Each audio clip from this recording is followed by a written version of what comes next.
The Yellow Face story from Sherlock Holmes. The Yellow Face. While selecting the unique short stories that we first became involved in by listening to them, and later by stepping directly into them, thanks to my friend's exceptional abilities, I naturally preferred to highlight the cases in which he succeeded rather than those in which he failed. However, in doing so, my intention was not to add to my friend's fame, for he had no need of that. The cases in which he failed were often of the kind that no human being could have brought to a successful conclusion, and for that reason, I chose not to publish the unfinished stories. As a matter of fact, the effort and skill he displayed in those nearly impossible cases that truly tested his abilities were more than worthy of admiration. My friend rarely made incorrect deductions, yet there were occasions when even his mistakes led him to the right conclusions. The Musgrave ritual and the story I am about to relate are among the most interesting examples of the type I have mentioned. It was rare for my friend Holmes to engage in sport merely for sport's sake, yet he was exceedingly strong and robust. Among men of his own weight, he was one of the finest boxers.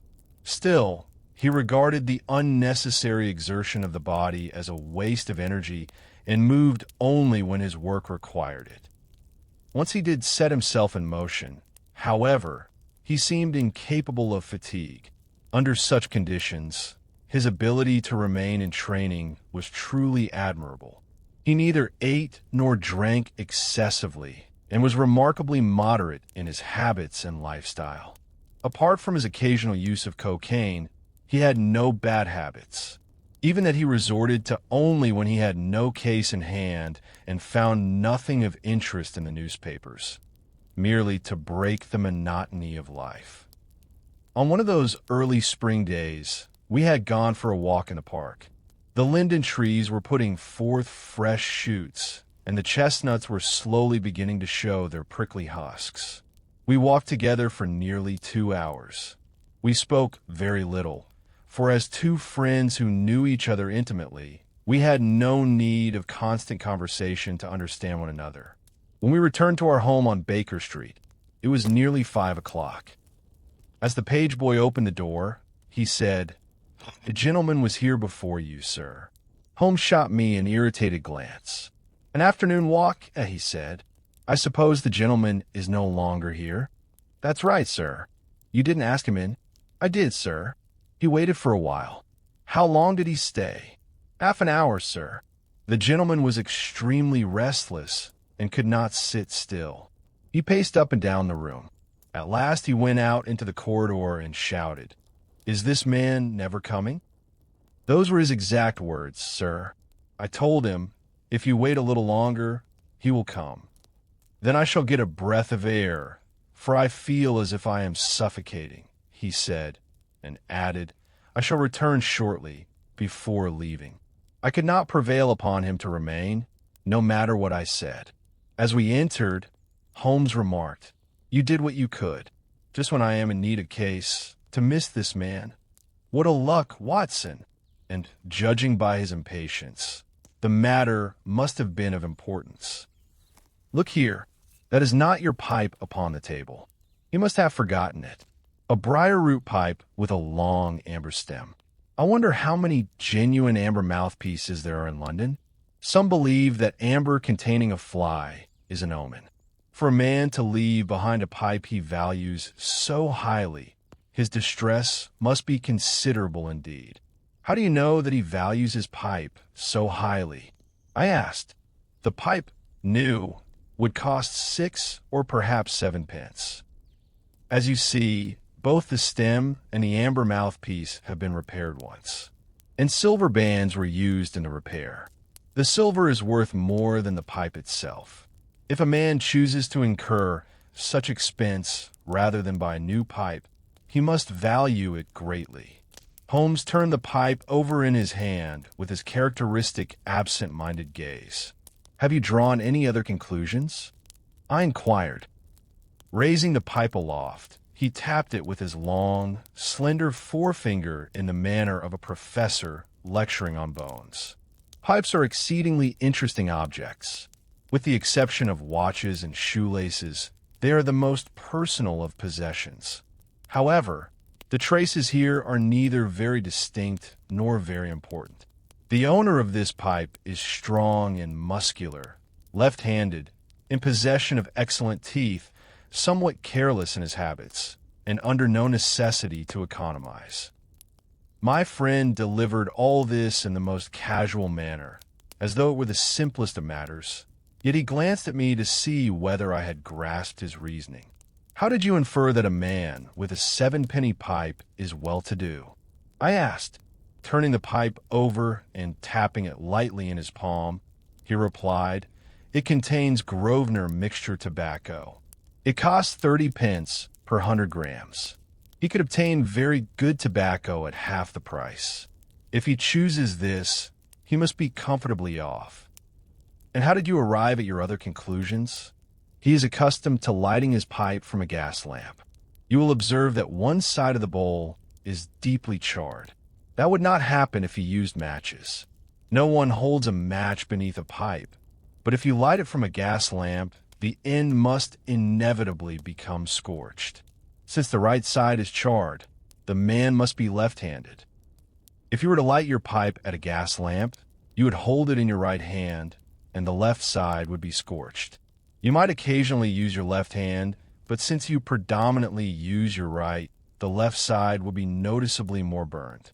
If you examine the teeth marks upon the amber mouthpiece, you will see that the man's teeth are in excellent condition. He must also possess considerable muscular strength and energy. In fact, if I am not mistaken, he is now upon the stairs. There is no need to examine the pipe further." A moment later the door opened, and a well-dressed man in a dark gray suit entered. I had judged him to be about 30, though he was in fact somewhat older. "Pray excuse me," he said, somewhat abashed. "I ought to have rung. It was quite wrong of me, but I am in such a state that I scarcely know what I am about. I have a matter which must be resolved." Wiping his brow with his hand, he sank into a chair as though dazed. Holmes, in his usual easy and cordial manner, said, "It is evident that you have not slept for a night or two. Loss of sleep wears upon a man's nerves more than work, even more than pleasure. How may I assist you? I have come to seek your advice, sir. Everything in my life has gone completely awry. I am at my wit's end. You wish me to act as a consulting detective?" "Yes, but not only that. I wish to seek your opinion as a man of sound judgment. For God's sake, tell me what I ought to do." His speech was broken. He was evidently in distress and seemed to be struggling inwardly whether to speak or to remain silent. "This is a most delicate matter," he said. "A man does not care to speak of family affairs to strangers. It is exceedingly difficult for me to tell two men I have never met before what my wife has done, but I have no other choice. I must speak of it and consult someone." Sherlock Holmes began, "Mr. Grant Monroe," when our visitor started violently. "What?" he cried. "You know my name?" Holmes smiled. "If you do not wish to be recognized, I would advise you not to write your name upon the lining of your hat, or at least not to show the inside of it to your companion. Had you not interrupted me, I was about to say that my friend and I have heard countless strange secrets in this room and have been able to assist many in distress. I am confident we could do the same for you. Time is money. Therefore, without further delay, will you kindly relate the details of your case?" Our visitor once more passed his hand over his brow. It was clear that speaking cost him dearly. From his expression and manner, I could readily see that he was shy, reserved, and proud, not a man inclined to parade his wounds or sufferings. Yet suddenly he clenched his fist and flung it out, as if to say, "Let the world burn," and began. "The situation is this, Mr. Holmes. I have been married for 3 years.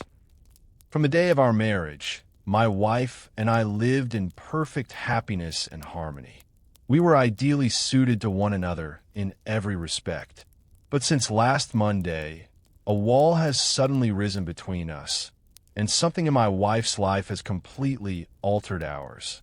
We are like two strangers who no longer know one another, and I wish to discover the reason. There is one point, however, to which I must draw your attention, Mr. Holmes. Effie loves me. Pray do not imagine that she does not. I am certain, absolutely certain, that she loves me with all her heart. I can feel it. That is not in question. A man can easily tell whether his wife loves him. But there is now a secret between us, and until this mystery is resolved, nothing can ever be the same again. Holmes was growing impatient. Pray give me the details, Mr. Monroe, he said. I shall tell you what I know of Effie. When we met, she was a young widow, only 25 years of age. Her former husband's name was Hebron. She had gone to America at a young age and married Mr. Hebron, an experienced lawyer in Atlanta. They had a child. However, during an outbreak of yellow fever in that region, both the husband and the child died.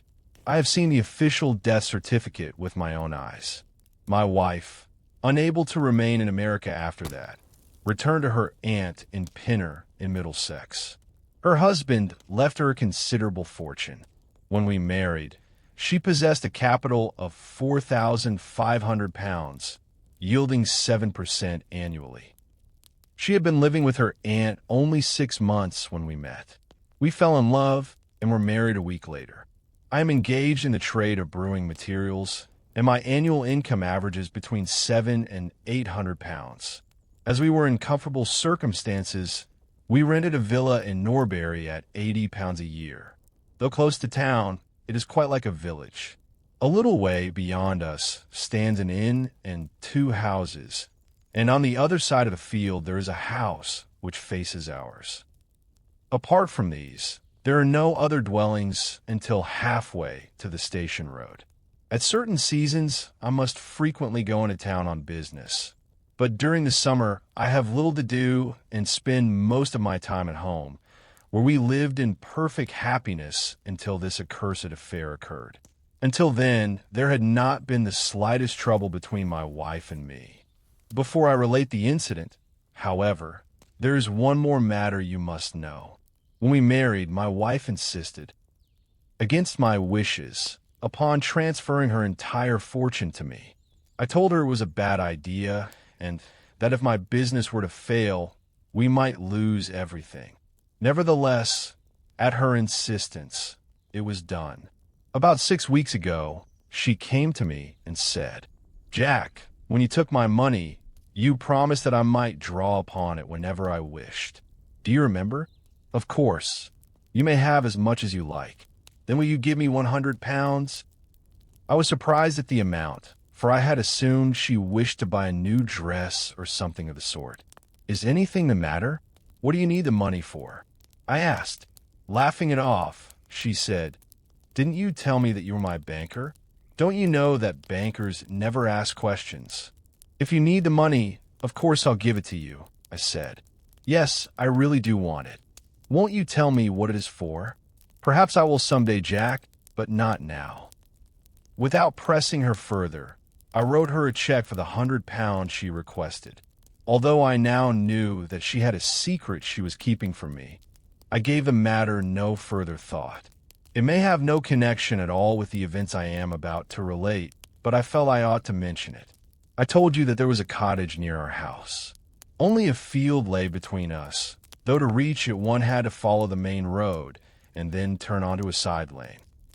Behind the cottage there stood a pleasant grove of Scots pines. As I am fond of trees, I enjoyed walking in that direction.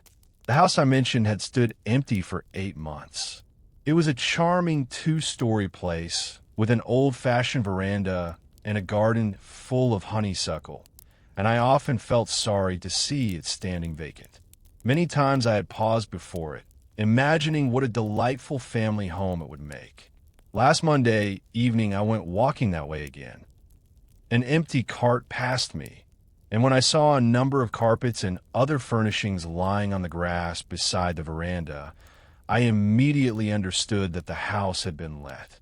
As I passed, curiosity stirred within me. What sort of people were our new neighbors? As I looked toward the house, I noticed a face at one of the upper windows staring down at me. I cannot say what there was about that face, but it sent a chill through me. We were some distance apart, so I could not distinguish the features clearly. Yet there was something unnatural about it. It scarcely seemed human.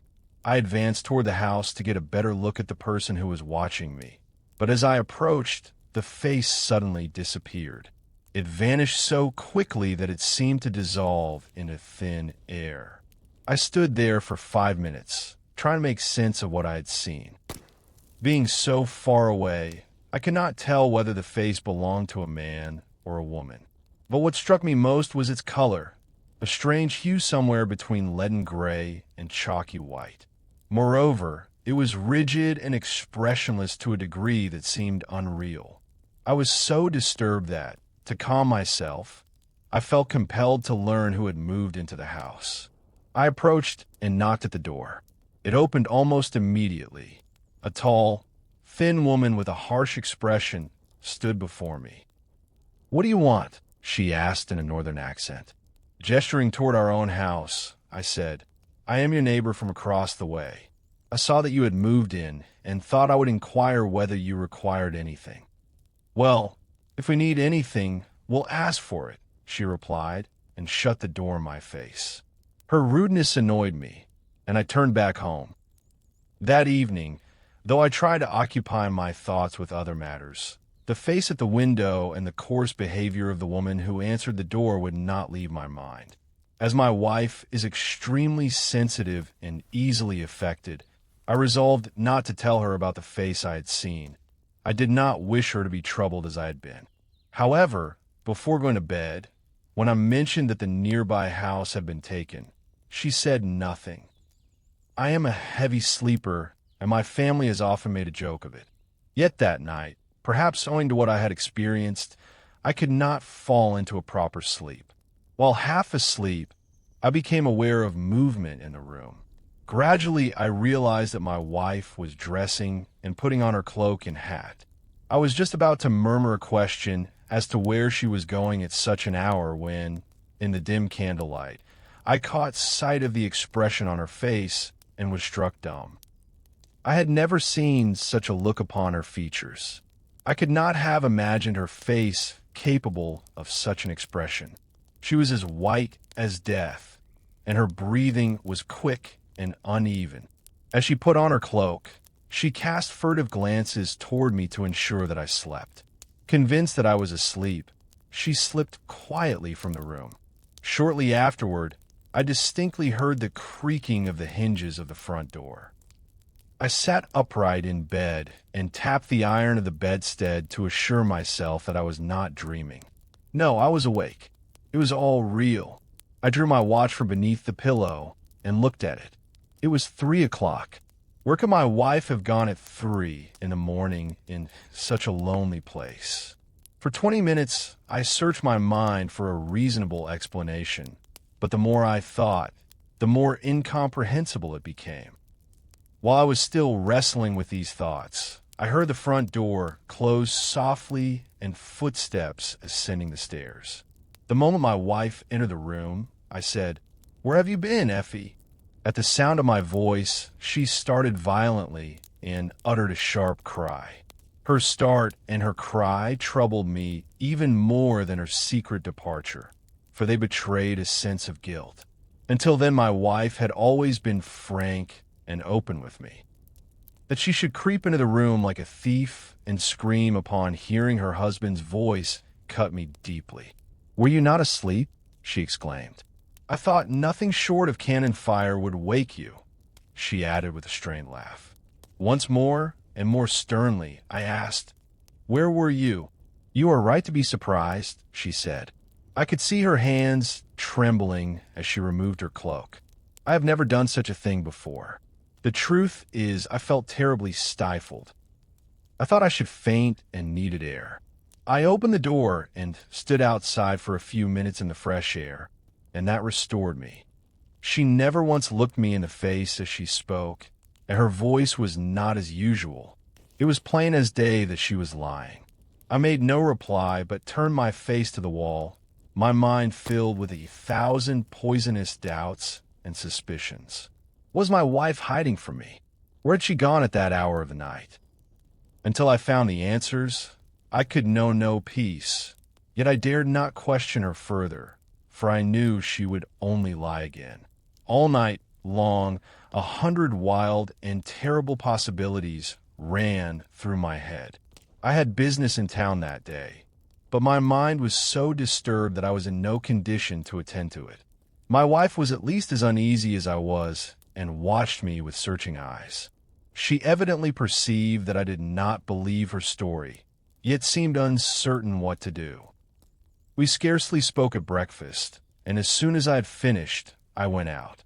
I wished to think the matter over calmly in the open air. I walked as far as the Crystal Palace.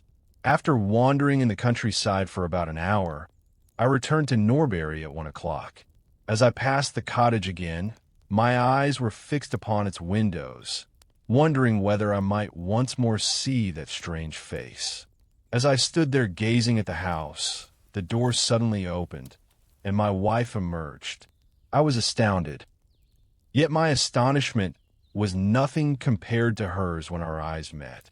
For a moment, she seemed about to retreat into the house, but then, realizing perhaps that concealment was useless, she came toward me.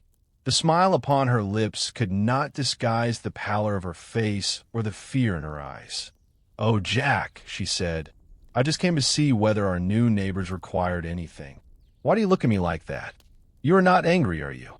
So you came here last night, did you?" I said. "What do you mean?" she cried. "I'm certain that you were here last night.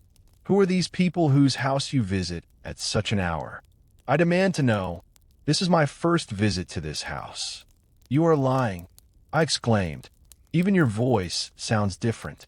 Have I ever kept anything from you? I'm going into that house now and will learn the truth of this matter." "No, Jack, no. For God's sake, do not," she cried.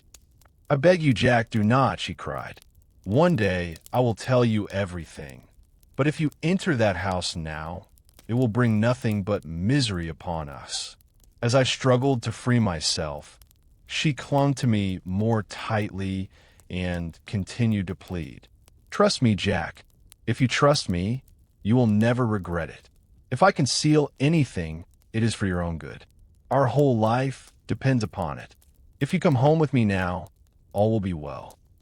But if you force your way into that house, everything between us is at an end."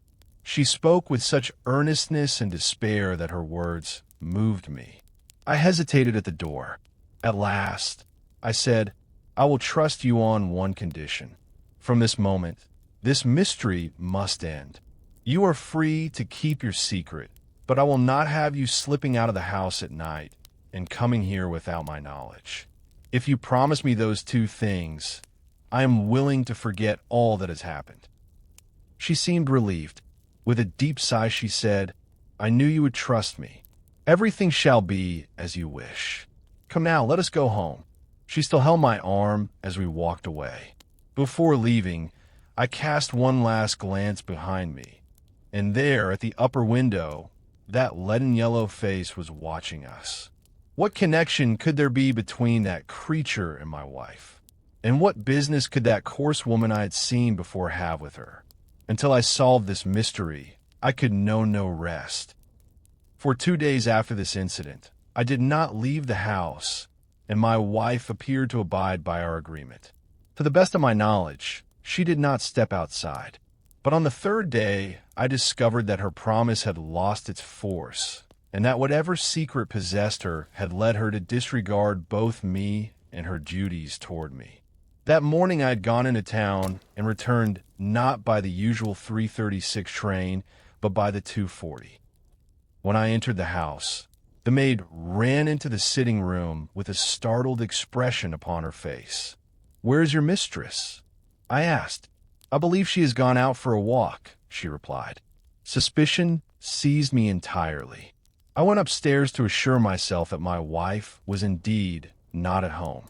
Glancing from the upper window, I saw the maid with whom I had just spoken running across the field toward the cottage. It was not difficult to understand why. My wife had gone there again and had instructed the maid to warn her upon my return. I began to tremble with anger. I rushed from the house, determined to bring the matter to a decisive end. On the way, I encountered my wife and the maid hastening back toward our home, but I did not pause or utter a word.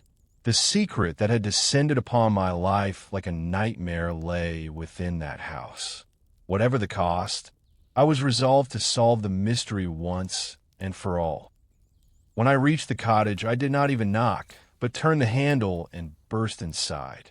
There was not the slightest sound or movement on the ground floor. A kettle was singing upon the kitchen fire. A large black cat lay curled in its basket. There was no trace of the woman I had previously seen. I rushed into the next room, but it too was empty. Then I went upstairs and found nothing but 2 vacant rooms. The house was deserted. The furniture and pictures were commonplace enough. But in the room with the window at which I had seen the strange face, the situation was quite different. It was comfortably and tastefully furnished. When I saw the photograph hanging above the mantelpiece, my anger flared anew. It was the very same full-length portrait of my wife that had been taken 3 months earlier at my request. I had remained long enough and was convinced that the house was empty. Seeing no purpose in staying, I left. Yet as I did so, a weight such as I had never known before settled upon my heart. When I entered our home, my wife was in the sitting room, but I was so hurt and enraged that I pushed past her without a word and went into my study. She followed me and spoke before I could close the door. "I'm sorry that I could not keep my promise, Jack," she said. "But if you knew the circumstances, I am sure you would forgive me." "Then tell me everything," I said. "I cannot, Jack. I cannot," she cried. "Until you tell me who lives in that house and why your photograph is there, I can no longer trust you," I replied, and without another word I left the house. That was yesterday, and since then I have neither seen my wife nor learned anything further about this mystery. Throughout our marriage, this is the only incident that has cast a shadow upon our relationship. I am so shaken that I scarcely know what to do. This morning you suddenly came to mind. I thought you might guide me, and so I have come to you. I place myself unreservedly in your hands. I shall act according to whatever you advise. If there are points I have not explained clearly, do not hesitate to question me. But I beg you to tell me, as soon as possible, how I ought to proceed, for I can endure this no longer. Holmes and I had listened with great attention to the extraordinary tale which the man related with such difficulty. He was so agitated that his account was disjointed and broken. Sherlock Holmes sat for some time with his chin resting upon his hand, lost in thought and silent. At last he resolved to speak. "Are you quite certain," he asked, "that the face you saw at the window belonged to a man?" "I cannot be certain, as I saw it only from a distance. But it seems that the face affected you very deeply. The color was anything but natural. The features were utterly rigid and expressionless. And when I approached the house, it suddenly vanished from the window. When did your wife ask for the £100? Nearly 2 months ago. Have you ever seen a photograph of her first husband?" "No. Shortly after his death, there was a great fire in Atlanta, and all my wife's papers were reduced to ashes. Yet it appears that the death certificate was not burned." "You said you had seen it." "Yes.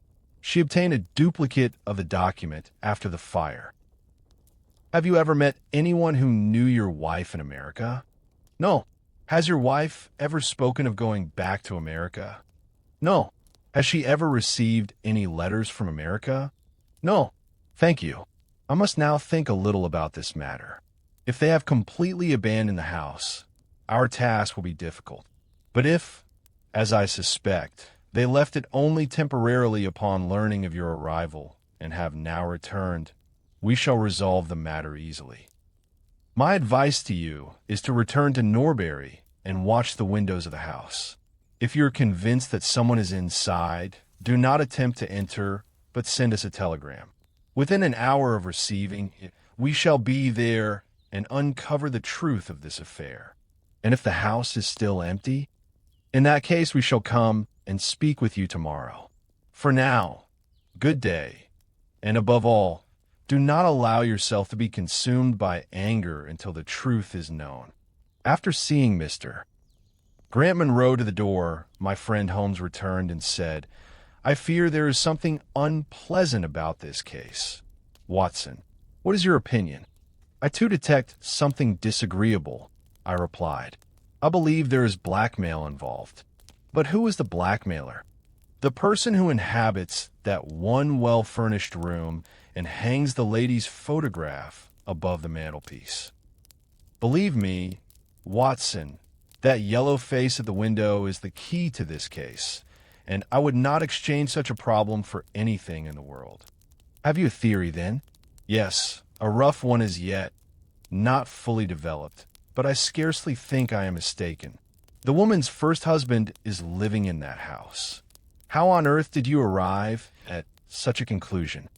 How else are we to explain her frantic efforts to prevent her second husband from entering? I imagine events unfolded thus. The woman married in America, but her first husband gradually became a dreadful burden. Perhaps he was afflicted with some terrible disease, leprosy or madness for all I know. At last she could endure it no longer, fled to England, and changed her name, believing she had erased her former life, or at least believing she had done so. She has been married for 3 years and felt secure. She showed her new husband a death certificate belonging to some other man and convinced him. Just as she believed everything was proceeding smoothly, her first husband, or perhaps some unscrupulous woman connected with this diseased man, discovered her whereabouts. They wrote to her, threatening to come and reveal everything.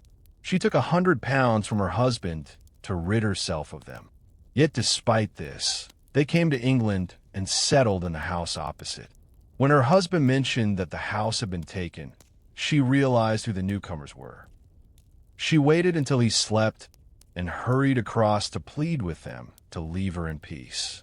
Failing to persuade them, she went again the next day and, as he related, was caught by her husband as she came out. Though she promised not to return, her desperate desire to free herself from these dreadful neighbors overcame her 2 days later, and she went again, likely taking with her the photograph they had demanded earlier. Before their discussion was concluded, the maid ran to warn her that her husband had returned home. Knowing he would come straight there, she had the occupants slip out by the back door.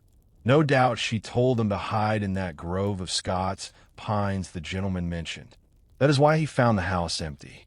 But I very much doubt that it will be empty tonight. What do you think of my theory? It is built entirely upon conjecture. True, but it at least explains everything. As we obtain further information, we can revise it slightly if needed. For now, we must await word from the gentleman. We did not have long to wait. We had scarcely finished our tea when the expected telegram arrived, still there. Saw the same face at the window, waiting by the 7 train. We'll take no action until you come. When we alighted from the train, the man was waiting for us on the platform. In the light of the station lamps, we could see how pale he was and how he trembled with agitation. Grasping Holmes by the wrist, he said, "They are still in the house, Mr. Holmes. The lamps were lit when I came past. We must settle this matter at once." As we walked along the dark road lined with trees, Holmes asked, "What is your plan?" "I intend to force my way into the house and see with my own eyes who is inside. I wish you both to be present as witnesses. Your wife warned you that it would be better for you not to probe into this matter. Are you determined to enter nonetheless?" "Yes, I am determined. I believe you are right. I would prefer even the bitterest truth to uncertainty. Let's go at once. Legally, what we are about to do is a crime, but I think it worth the risk. It was an exceedingly dark night. As we turned from the main road, a light rain began to fall. We proceeded along a narrow lane, rutted by carriage wheels and bordered by hedges. Mr. Grant Monroe hurried ahead impatiently, while we stumbled along the uneven path, striving to keep pace with him. Pointing to lights gleaming through the trees, he murmured, "That is my house, and there, that is the house I am about to enter." As he spoke, we rounded the corner and saw the building clearly before us. From the thin line of light falling upon the front garden, it was evident that the door was not properly closed. One of the upper windows shone brightly, and behind the curtain we could distinguish the silhouette of someone moving. "There is the creature!" cried Grant Monroe. "As you see, someone is in that room. Follow me. We shall know everything in a moment." We advanced toward the door, but suddenly a woman emerged from the shadows and stood in the yellow glow of the lamp. I could not see her face, but her arms were outstretched in supplication. "For God's sake, do not do this, Jack," she cried. "I knew you would come tonight. Think again, my dear. Trust me once more. I swear you will not regret it." "I have trusted you enough." "Effie," he answered harshly, "stand aside. I'm going in, with my friends beside me. I shall learn the truth at once." Pushing her aside, he made for the door, and we followed close behind. As he opened it, an elderly woman sprang forward to prevent his entrance, but Grant Monroe thrust her aside as well. We rushed upstairs like lightning. He forced open the door of the brightly lit room, and we burst in after him. We found ourselves in a neatly furnished and comfortable room. 2 candles burned upon the table and 2 upon the mantelpiece. At a small table in the corner sat someone bent over it, a child, it seemed. When we entered, her back was toward us, but we could see that she wore a red dress and long white gloves. When she turned her face toward us, I could not suppress a cry of horror and astonishment. The face was ghastly pale and utterly devoid of expression. But the next instant Holmes, laughing, reached behind the child's ears and removed the mask from her face. Before our astonished gaze stood a little girl with a jet-black complexion and gleaming white teeth, smiling brightly. The mystery was solved. At the sight of the child's cheerful face, I too burst into laughter, but Grant Monroe stood frozen in bewilderment. Clutching at his throat as though it were being strangled, he exclaimed, "My God, what is this?" The woman entered the room with a proud expression. "I will tell you everything," she said. "Since you would not heed me and have come this far, you must now know all. My husband died in Atlanta, but my child still lives. Your child," drawing a large locket from her bosom, she said, "you have never seen what is inside this. I did not even know it opened." She pressed the spring, and the locket flew open. Within was the photograph of a remarkably handsome and intelligent-looking man. Yet at first glance one could see the traces of African ancestry in his features. "This is John Hebron of Atlanta," she said. "No nobler man ever walked this earth. When I married him, all white people turned their backs on me. But I never regretted my choice for a moment. Our only misfortune was the complexion of our beloved child. Though little Lucy is a mulatto, her skin is even darker than her father's. But whether her skin be black or white made no difference to me. She is my precious daughter." At these words, the little girl ran and clung to her mother's skirt. I left her in America because her health would not permit the long voyage. I entrusted her to the care of the Scottish woman who had served us faithfully. Not for a single moment did I ever think of rejecting my child, but when fate brought you into my life, Jack, I was afraid to tell you about her. May God forgive me, but I feared losing you and could not bring myself to confess it. I had to choose between you, and in my weakness, I turned away from my daughter. For 3 years, I never mentioned her to you. though I constantly received good reports from her nurse. At last, my longing to see her became unbearable. However much I tried to resist, it was useless. Though I knew it was dangerous, I resolved to see her for a few weeks. I sent £100 to her nurse and instructed her to rent the house nearby. In that way, I could meet my child without being observed. As a precaution, I told her never to let the child go out by day and to cover her arms with gloves and her face with a mask. Thus, even if someone saw her at the window, they would assume she was some Negro child living in the neighborhood. I thought in that way to prevent gossip, but now I see that I overdid the precautions. My fear that you might discover her existence prevented me from thinking clearly. I learned from you that the house had been rented. I ought to have waited until morning, but I was too excited to sleep. Knowing how heavily you sleep, I decided to go secretly in the night. But you discovered me, and our troubles began. Even so, you behaved nobly and did not press me to reveal the secret I was hiding. 3 days later, before you could enter the house, my child and her nurse escaped by the back door. What happened tonight, you already know. Tell me now, what is to become of us? She folded her hands and waited for her husband's reply. Long minutes passed before Grant Monroe broke the silence that had fallen upon the room. Even now, when I recall his answer, it fills me with happiness. He lifted the little girl in his arms and kissed her, and with his other hand took his wife's and turned toward the door. "We shall talk of this more comfortably at home," he said. "I am not a very good man, Effie, but I shall show you that I am better than you think." Holmes and I followed them out. When we reached the road, he took my arm and said, "There is nothing further for us to do in Norbury. We may as well return to London." He spoke no more that night until he retired to his bedroom with a candle in his hand. As he reached the door, he turned and said, "Watson, if ever you think me too sure of myself or inclined to treat a case lightly, whisper Norbury in my ear, and I shall be much obliged to you."